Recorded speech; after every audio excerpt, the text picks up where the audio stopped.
fast enough you can get your piece up to a red heat from cold if it's small enough and you hit it fast enough. Well, you can do the same thing with a power hammer or forging press.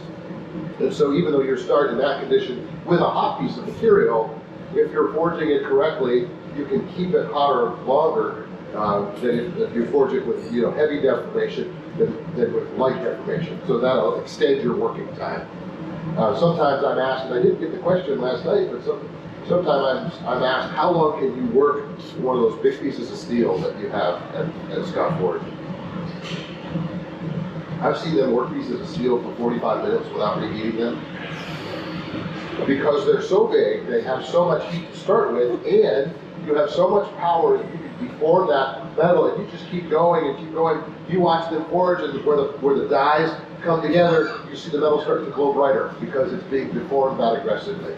So, as long as you're not trying to prevent this problem over here, that's a fine thing to do. If you're trying to prevent this, you got to change your practices, right? So this is all about knowing all the things you can possibly know about your equipment and your processes, and then picking the right one for whatever it is that you're trying to accomplish. Now, when Bruce brought this up right after lunch, he was interested in using this technique on purpose to make a hole in something. And that is a thing that's actually done in industry. Some of you may be familiar with something called pierced steel tubing. Anybody ever heard of pierced steel tubing? I know Bruce has. Anybody else ever hear of pierced steel tubing? Yeah, a few of you.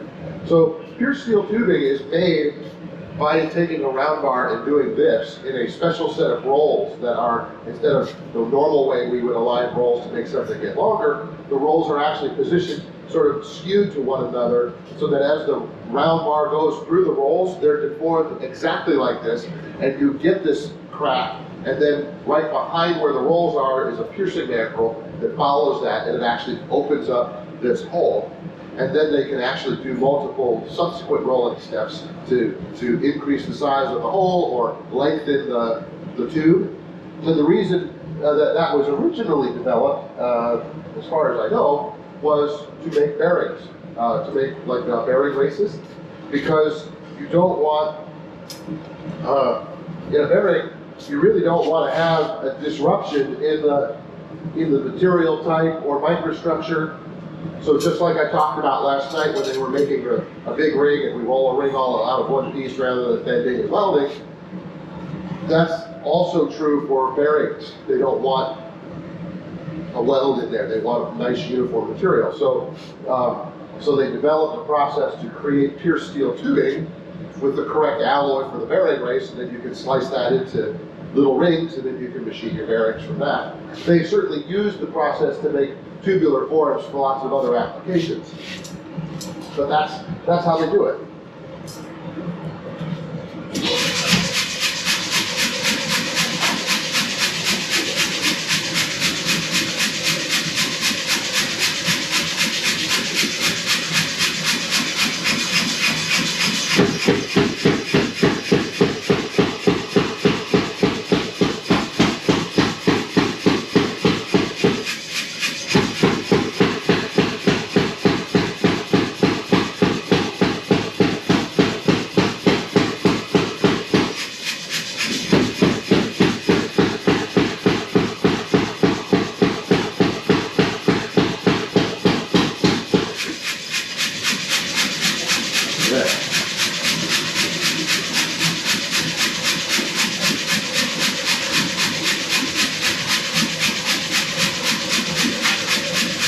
So this is a situation that I sometimes find myself in at home, where the stop block is broken off its little cap.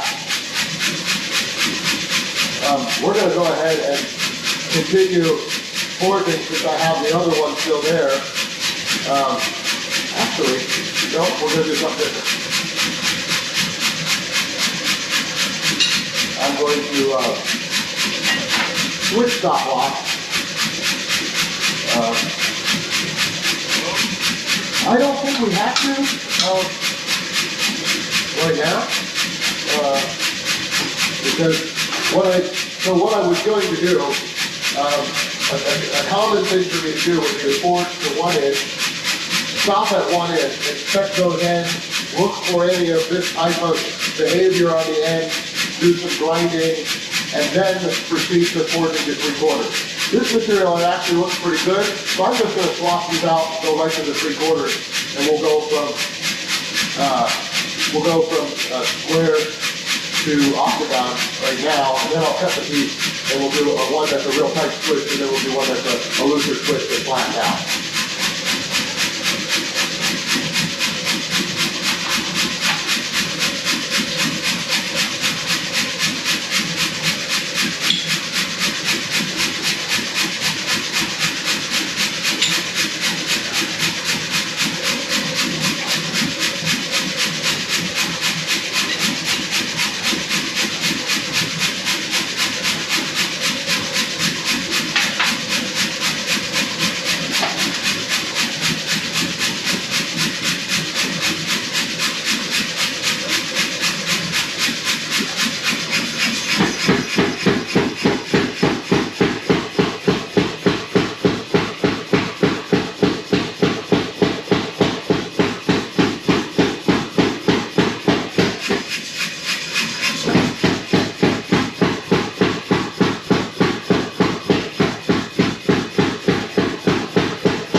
So,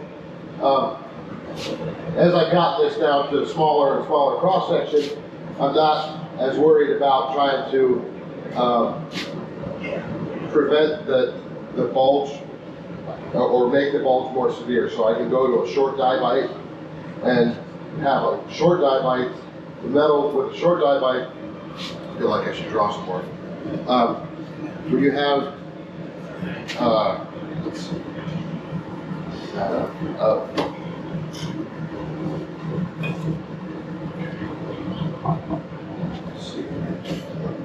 So the die bite, the amount of metal under the die matters because if we imagine this being a top view, if I take a die bite that's quite large, just say like so, and I pound that down, I'm going to get spread to the side over the full length of whatever amount of metal I have under the die.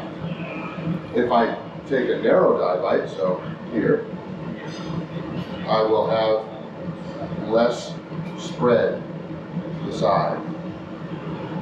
And if I'm trying to make the metal get longer and narrower, then I would want to use this type of a die bite to do that.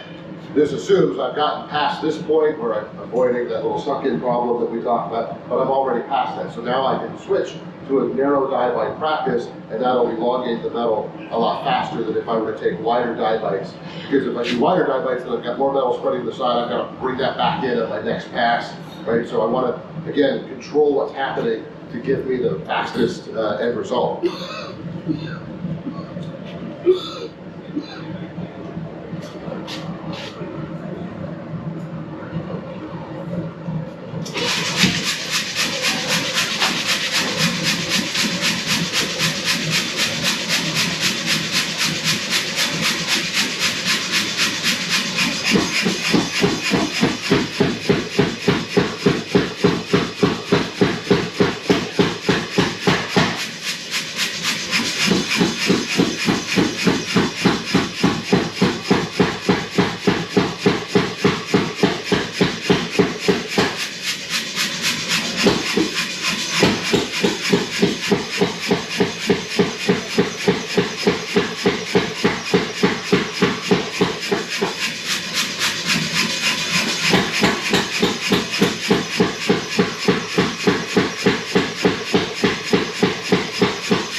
Another thing to think about if you're running a production type of job, which this would usually be for me, and I have lots of pieces to run right back to back, I want to think about my order of operations. So do I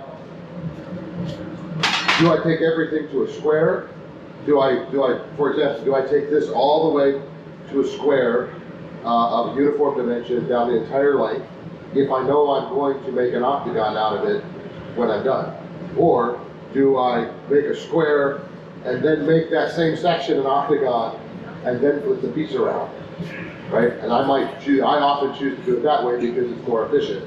In this case, we're not going to do that because I have plans to section off a little bit of this before we make an octagon so I can have a short little piece that we can upset. And I want to work it against the layers so you can see how far out we can spread it in the opposite direction to what most of this will be done. And I don't want to mess around with a twisted piece or an octagonal piece when I do that.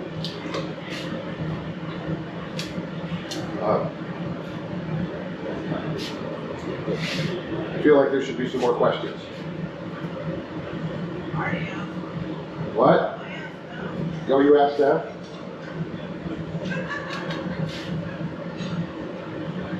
What my question was, I'm always worried about asking questions. I don't know stuff, but I was asking questions against blocks.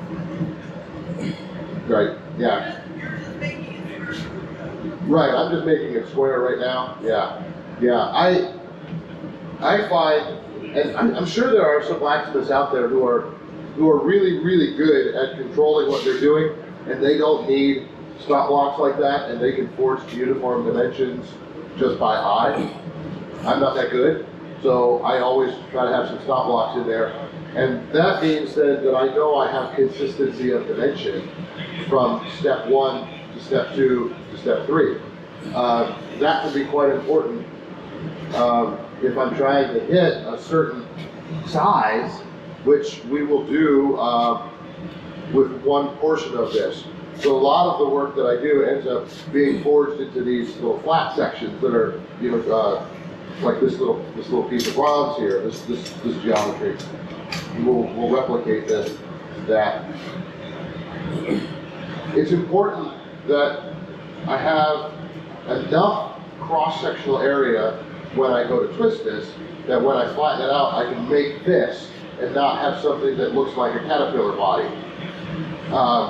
And to do that, I have to not only have a sufficient cross-section of material, but I also have to use the hammer and the tools in the right way. So by having a uniform dimension when I go into my twist, I know that I'll have a uniform dimension going into the next step, and so on. And so I won't be handicapped by having a lumpy spot here and a low spot there. I still have other things I have to control, but at least my dimensions will all be in my favor.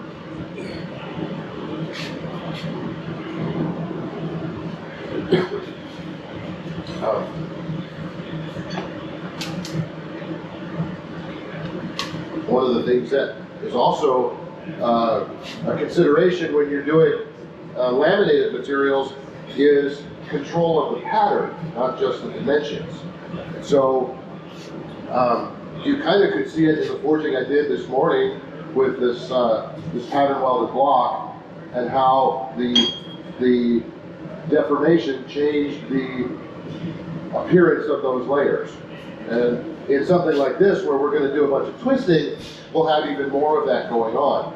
But when I twist something, I'm going to twist it, and then I'm going to flatten it. When I flatten it, that twisted design is going to stretch. So we have to kind of think about, how are we going to forge that?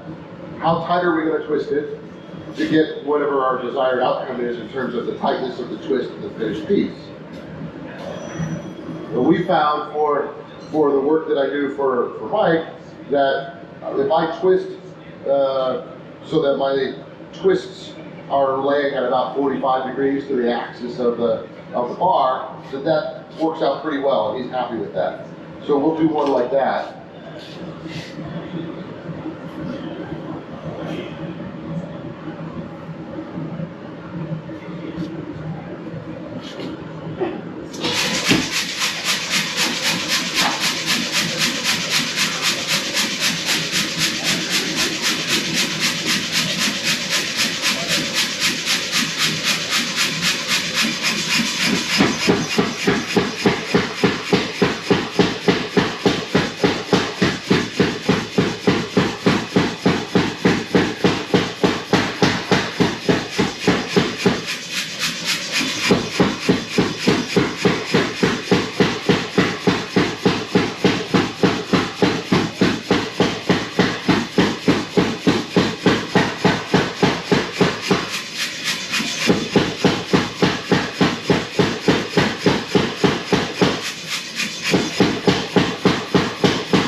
have another question about work hardening. Okay.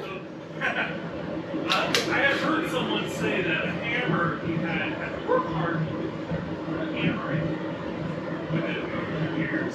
However, from your earlier description, it seems that work hardening requires deformation. If the hammer face has not been deformed, it seems just a little gravel. I don't know if I'd say it like that, but you do have to have deformation to get work hardening. Now, can we be sure the hammer face wasn't actually deformed during service? That was my main question. Does it require deformation? It does require deformation. So more than likely there was, maybe there was some work hardening. Maybe there was some other type of cause for that failure. Maybe some fatigue, something like that. It's not that it failed. You said that the face became harder. Actually, I might be thinking of a titanium hammer. Well, so let's say this. If you had deformation, then it would be coming harder, right? So if you started off on the softer side and so here's another interesting thing. There are certain steel alloys that when they are deformed, they will rapidly increase in hardness. These are alloys that are used for that property. They are alloys which are very, very high in manganese, usually 12 or 14% manganese and 1% carbon. And these alloys were developed by a fellow named Robert Hadfield in 1882, and they're sometimes still called Hadfield manganese steels. And you see them used in certain railroad applications and a lot of mining and crushing applications. And what they'll do is make the part with the understanding that in service it's going to deform a little bit, and then it's going to be really, really hard and it won't deform anymore. Those are specialty alloys. They are not hardening by the same mechanism that we think of as normal work hardening. There you're forcing other transformations to happen through the deformation process, so you get a really rapid spike in hardness to much higher levels than you would expect with what we were talking about this morning. So you can find those alloys often as welding consumables. And often in their name will be something related to manganese. So I have some at home that are called Mangjet. There are others, lots of different consumable suppliers manufacture these. And you'll actually see them used sometimes in anvil repair. They're not my favorite alloys for anvil repair. They have been used pretty successfully for that, but they get hard based on being deformed. So if you're going to repair an anvil with an alloy like that, you have to understand that you can't just weld it, grind it, and then go use it and expect it to be fully hard. You have to weld it, deform it with a big sledgehammer, and get it to work harden a lot, and then grind it, and then use it. And that's not typically, I don't usually see that in the instructions for doing those kinds of repairs. There are other alloys that are available for anvil repair that don't require that. Those are my personal preferences. One that I like and haven't been able to find lately is a product called Hardalloy 58. It's a Hobart McKay product, and it as you weld it, it goes down and it self-hardens. So then you just grind and you're ready to go. And I've resurfaced and actually have the anvil in my shop that I use all the time is one that I made, and I hard faced it with that material, and I've repaired several other anvils with that, and I like that. I got that product from a Hobart representative. I reached out to them years ago and asked for instructions on what they would recommend for doing anvil repair. And they already had a procedure prepared that they sent me. And they went, oh, that's interesting. Why would you have an anvil repair procedure? Like, who would have that? But Hobart is in the same town as the Southern Ohio Forge and Anvil Group.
cut this down to a 3/4 square, and I want you to notice that we have on this end a diamond shaped, right? It did not stay perfectly square for me.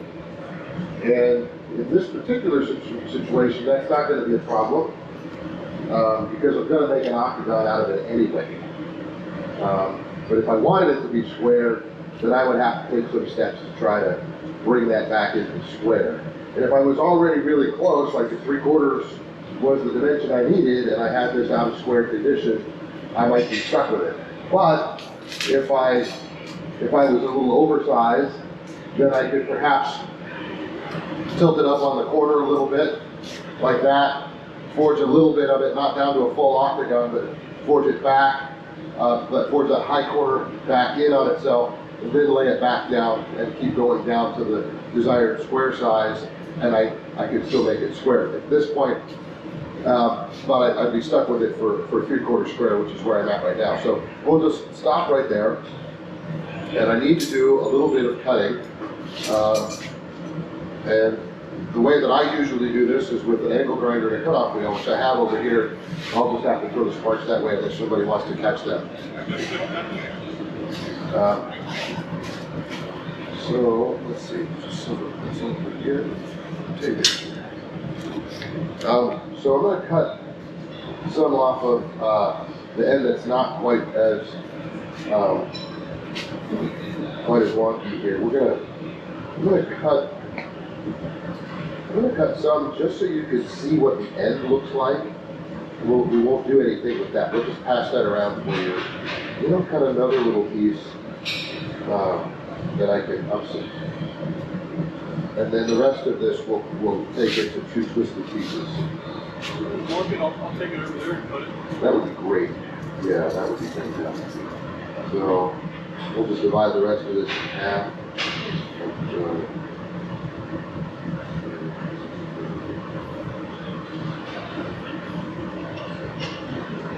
Yeah. You can quench that if you need to. I don't know if you have to what you're doing. No, the silver, and that's just a hammer right there. Three feet. Yeah, well, let's see. 4. 2 little ones. 1, 2, 3, 4. Actually, this is 3, 4. Does that work? Right. I get it. Okay, so thank you to Eric for taking care of that. Now, while he's doing that, do you have any questions for me? Yes. Yes. We were discussing earlier, is there a difference between a metallurgist and a metallurgist engineer? You're a metallurgical engineer. That is the official engineering degree that I have. The 2 terms are typically used interchangeably today. But what that means is that I have a full engineering degree, went through engineering coursework and so on, but my focus was on metals. Yeah. Other questions? Yeah. I have not, but that doesn't mean you couldn't. I'm quite sure you could. I didn't give much background on this, but this process of doing laminated materials that are not iron-based is traceable back to it having its origins in Japan. That's not true for pattern welded steels. Those were developed and used all over the world simultaneously at different times and people doing different techniques. But the laminated, what I'm going to call non-ferrous materials, those are traceable back to Japan about 600 years ago, and I believe they can actually trace it to a specific individual who was using them to make fittings for their swords. And there's lots of examples of these fittings on swords over the years. The reason I bring that up is because your question was about coal. They would have had either coal or charcoal as their fuel source. And so you absolutely can do that. And in their case, they weren't, so their technique was a little different than what we've described today with the plates and so on. What they would do is they would still use a stack of sheets or plates, but they weren't compressed with threaded fasteners like I described. They would be stacked on top of one another and heated in a forge, and they would select materials where one of them was a lower temperature melting material than the others, or where the combination of two materials would result in an alloy of a lower melting temperature than either of the other two. So then when they heated this up, they would heat very carefully and they would look for evidence of melting of some of the layers, and then they would stop and allow that to solidify and then decay. So their process, that process actually involves some melting, a true fusion process, more like the soldering process that I described earlier, but in that process you would be using an external solder applied to a laminated collection of pieces and trying to draw that solder down into the layers. They weren't doing that, they were doing a different technique. But yeah, so that's where the material is traceable back to that. The name, Mokame, so M-O-K-U-M-E, Mokame, usually Mokame Gane, G-A-N-E, means wood grain metal. That's the Japanese terminology for the material. Bruce, you look like you have a question. No? Well, come up with one and ask me one. Yeah.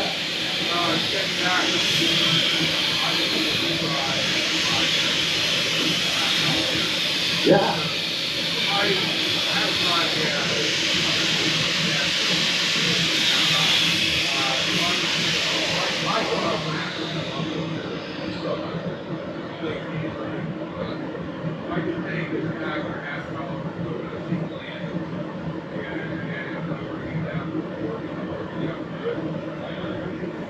Theoretically, yes. So the gentleman, for those who couldn't hear, was asking about doing doing quarters in a C-clamp with a torch. And I would say that there's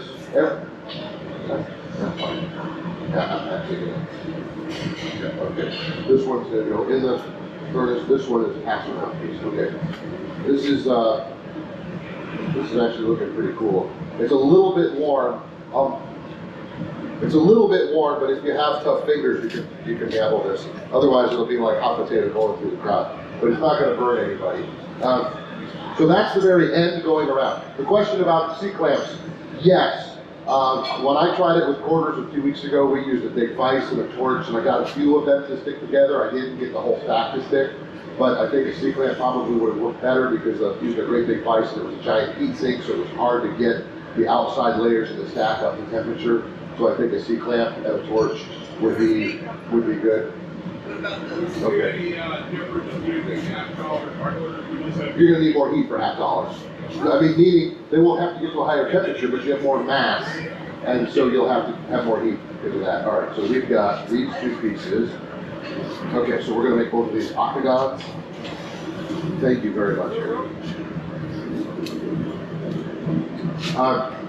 There's a really interesting, so for anybody that, if you really want to learn more about Mokame and some techniques for doing your own bonding, there's a couple of books I can recommend. The first one is Mokame Gane in the Small Shop by Steve Midgett, M-I-D-G-E-T-T.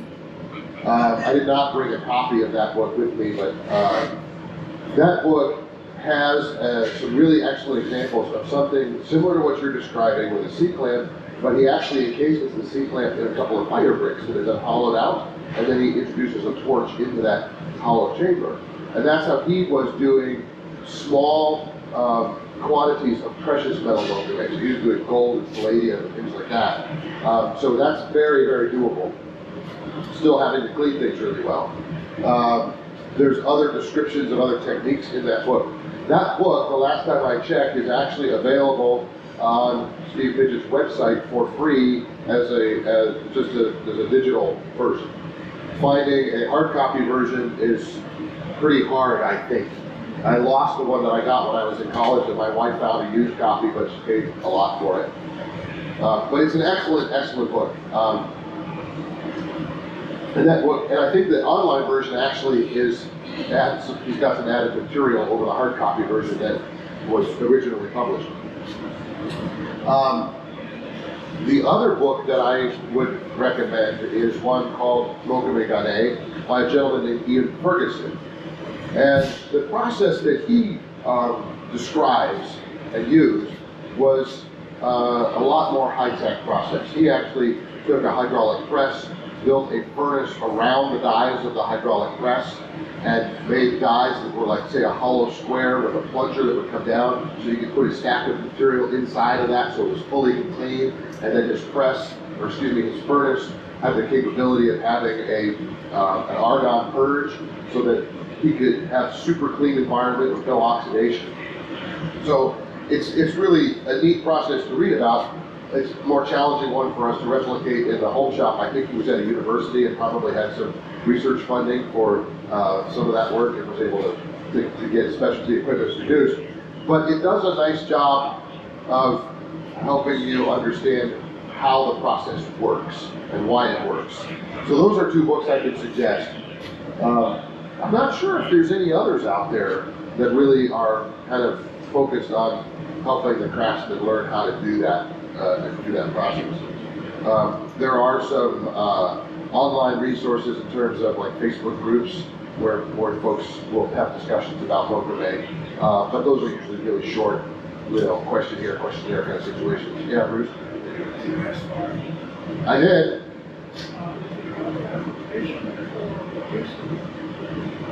Okay, so Bruce asked about other applications besides the ornamental applications for laminated materials. And in the sense of like what we're seeing here today and what those books are focused